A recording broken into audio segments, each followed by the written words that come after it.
Ce vendredi 28 mars 2025, M6 proposera un numéro d'Un jour un doc centré sur les femmes en politique et leur rapport à la maternité. Dans ce numéro, que Femme Actuelle a pu visionner en avance, Marlène Schiappa s'est livrée sans tabou sur sa fausse couche publique. Poired Bodium. Écoutez cet article et votre robe est pleine de sang. Marlène Schiappa se confie sur sa fausse couche en plein déplacement pendant son mandat 002.00 en 2021. Marlène Schiappa occupe une place importante au sein du gouvernement Macron. À cette époque, elle est ministre déléguée chargée de la citoyenneté. Les années précédentes de 2017 à 2020, elle était secrétaire d'État auprès du Premier ministre, chargée de l'égalité entre les femmes et les hommes. Un sujet qui lui a toujours tenu à cœur et qu'elle continue aujourd'hui à mettre en avant dans ses différents projets. Elle est présidente du programme Next Women 40 qui met en lumière 40 femmes capables de diriger les plus grandes entreprises françaises.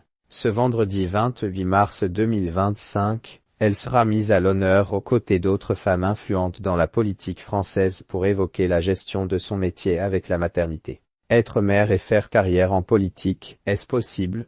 Dans ce numéro d'Un jour un doc intitulé Au pouvoir et enceinte, qui sera diffusé sur M6 et que nous avons pu visionner en avance, Marlène Schiappa se livre sur sa fausse couche. Un épisode charnière dans sa vie de femme, de mère et de ministre. Marlène Schiappa, je reste debout en mobilisant toutes mes forces et fausse couche représente un sujet délicat dont les femmes qui en sont victimes, souvent, n'osent pas parler, rapporte la voix off du documentaire. Et pourtant, c'est tout de même 15% des grossesses qui ne vont pas à leur terme. Ici, si Marlène Schiappa libère la parole, c'est pour éviter que d'autres femmes en aient honte et se sentent coupables. Déjà maman de 2 filles, c'est dans l'attente de son 3e enfant, en 2021, que Marlène Schiappa a fait une fausse couche. À ce moment-là, elle est en déplacement professionnel avec Jean Castex, Premier ministre à l'époque. La veille, déjà, je ne me sentais pas bien. Et au bout d'un moment, je sens que je me vide vraiment de sang, raconte l'ancienne ministre dans le documentaire avant de s'excuser, pardon pour les détails.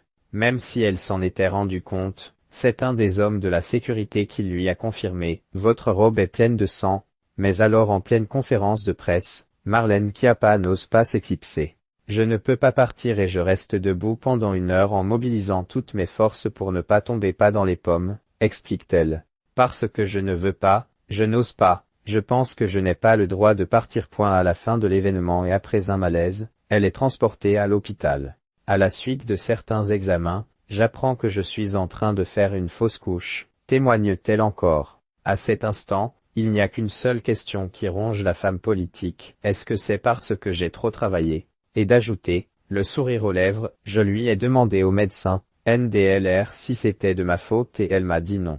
Je ne sais pas si c'est vrai ou pas, mais je pense qu'elle a compris que c'est ce que j'avais besoin d'entendre. Je n'en aurais probablement jamais parlé. Alerté par l'absence de sa comparse, Jean Castex a passé un coup de téléphone à Marlène Schiappa pour lui demander si ce dont elle souffrait était grave, si elle craignait la réaction de ses collègues de l'hémicycle. Elle a finalement reçu énormément de compréhension de la part du Premier ministre. Pour cette mère de famille, si un homme politique d'une telle envergure arrive à tenir ce discours, alors je pense que le chef de service de toute entreprise ou tout lieu de travail peut aussi. Aujourd'hui, elle se bat pour que les femmes victimes de fausses couches soient prises au sérieux et puissent prendre le temps dont elles ont besoin pour s'en remettre. Dans Au pouvoir et enceinte, elle semble d'ailleurs remercier Jean Castex de l'avoir interrogée sur son état de santé. S'il ne m'avait pas posé la question, je n'en aurais probablement jamais parlé à personne ni même publiquement, avoue-t-elle. Car parler d'une fausse couche, c'est difficile. On parle de sujets qui ont trait à l'intime, qui ont trait au corps des femmes, à la vie amoureuse, la sexualité. Énumère Marlène Schiappa. En rendant public ce drame personnel et intime, elle lève peu à peu un tabou. Mais malheureusement, le combat est loin d'être terminé.